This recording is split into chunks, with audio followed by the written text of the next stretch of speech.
درگاہ یوسفین شریفین کے سما خانے کا راستہ بند کرتے ہوئے وہاں پھول کی دکان لگانے کی اجازت دی گئی ہے، جس سے زائرین کو مشکلات پیش آ سکتی ہیں۔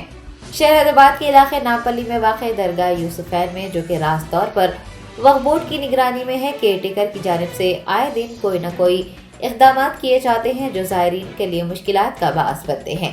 درگاہ یوسفین پر ہزاروں عقیدت مند بلا لحاظ مذہب و ملت حاضر ہوتے رہتے ہیں، جن میں سیاسی قائدین، شہر کی معروف شخصیات کی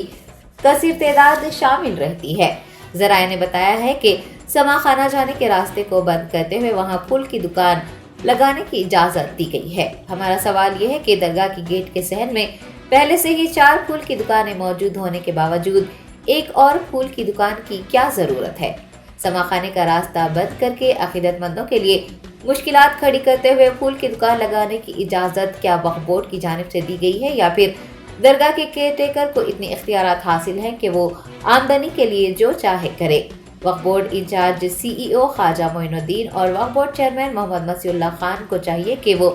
کیئر ٹیکر کو اس طرح کے اقدامات کرنے سے روکے تاکہ درگاہ آنے والوں کو تکلیف کا سامنا نہ ہو۔